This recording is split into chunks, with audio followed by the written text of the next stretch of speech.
All right, folks, we are back here on Issues and Answers Friday, My Country with Scott Cannon. And guess what? I am actually back. The station has not been blown up or taken off the air, so we must be doing good. With us now is who I promised we would get into, Mr. Mario Longoni from the Field Museum. Hey, how's it going, Mario? Hi, doing pretty well. Yes. You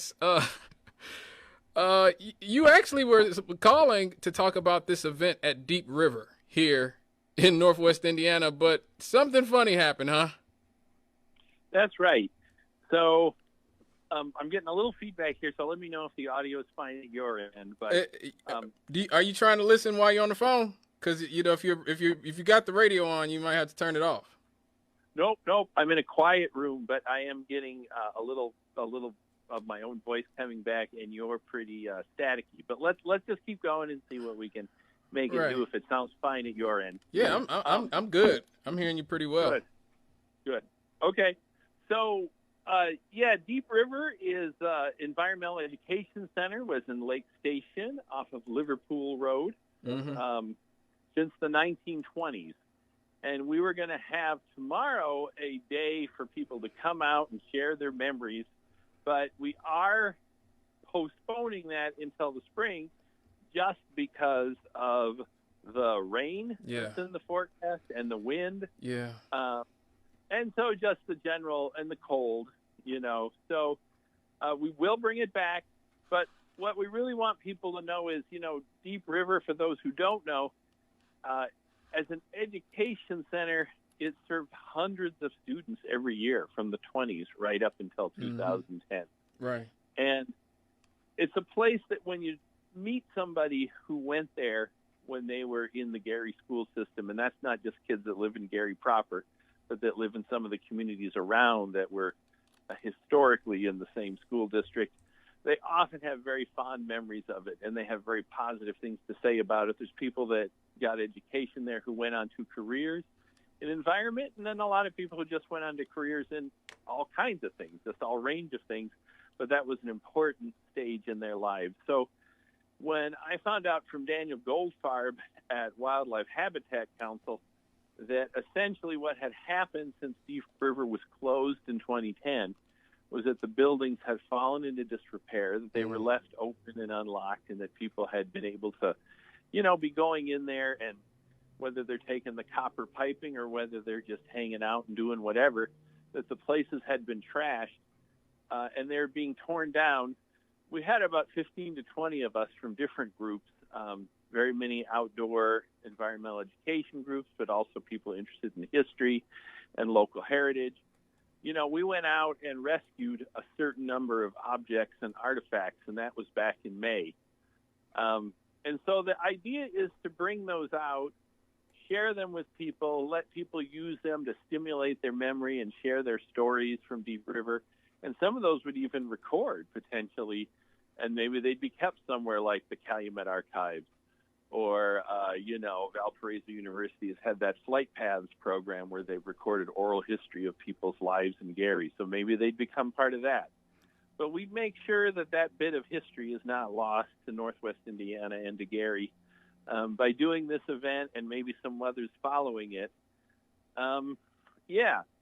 And some of the objects we collected included things like these really great signs that kids made. If I had to guess, I think they were made maybe in the 90s or something, but where kids had painted images of different kinds of trees, and then they had put characteristics of that species. They're like signs to identify different species of trees. And, other things are posters and books and magazines. Other things include like a big rotating drum thing that has the different types of wood on it identified. So we got interesting stuff, a weather station. And it's a chance when we have the event, of course, we'll have food. Right. And maybe games and things too. So it'll be family friendly. People got to eat. So how did you get involved That's with? right. How did you get involved with Deep Water on this particular thing? How did I get involved with it?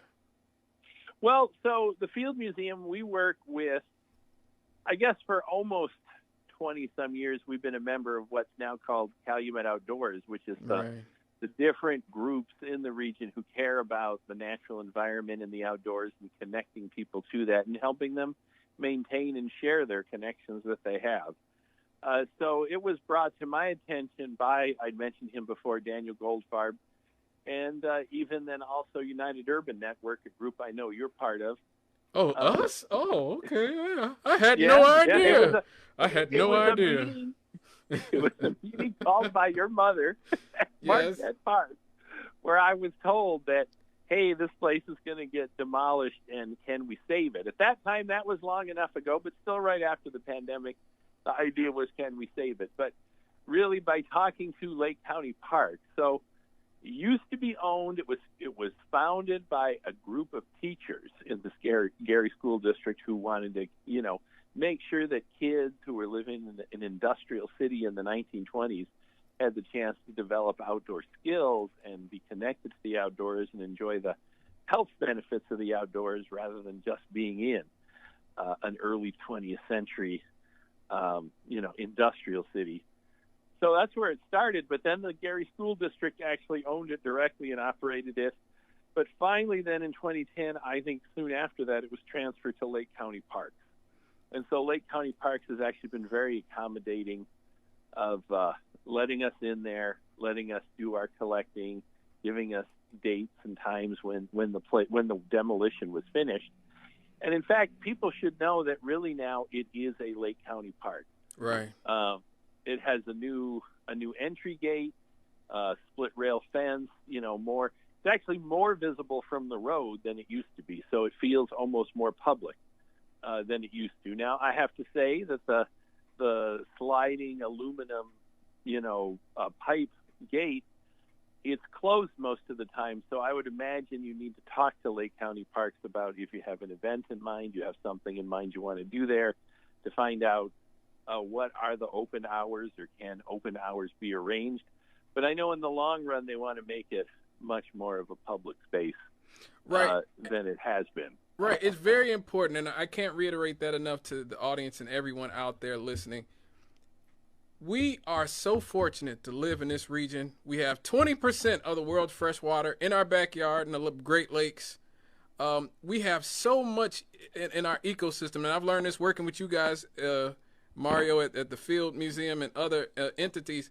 We have so many natural treasures here just in this region that we take for granted, okay? Things like Deep River Water Park and even the dunes, the National Dunes Lakeshore Park, that's really right in my backyard practically in Miller Beach. A lot of these entities, we are fortunate to have them. We are fortunate to have this nature. We are fortunate to have people like Mario and other people who work with and in these entities that are willing to take their time to, show us, and help us appreciate these marvels that we've been blessed with. Do not take this for granted. Mario, this is not a Monday through Friday park, right? That's what I'm trying to say. At this point, they've cleaned it. They cleared out the underbrush. Like I said, it's more visible from the road. But even now, with the new pole gate that's on there, you can't just drive in from the road. You can walk in, but you can't drive in from the road. So I would say contact Lake County Parks if you in some way want to do something at the site and check in on it, because I know in the long run, as we move along here, they want it to be a more used and realized site. And it's really where Deep River and the Little Calumet River, it's one of the places that they intersect. So there's even a pretty good sized, little body of water there in the area where you park and where you drive in. So it's got amenities to it. Right. And just to reiterate something you were saying, more biodiversity, more different kinds of species in this area than in the state of Hawaii, for instance. And you got the Canadian Arctic plant populations, you got the eastern hardwood forest, and you got the western prairie and the savanna, like the oak trees. All of that comes together at the south end of Lake Michigan. So You can have Arctic bearberry sitting right next to prickly pear, even though you think of one of those as being from the hot desert and one of those as being from the cold, cold north. So it's a place like nowhere else in the world for sure. I absolutely agree. Thank you for calling, Mario. I didn't even know. Look, we are so racked for time. It is already 7:51. Thank you for calling in. We'll have to do this again at some point in the near future. Hopefully next time the weather will permit things to go smoothly. But thank you. I got to go to a commercial break.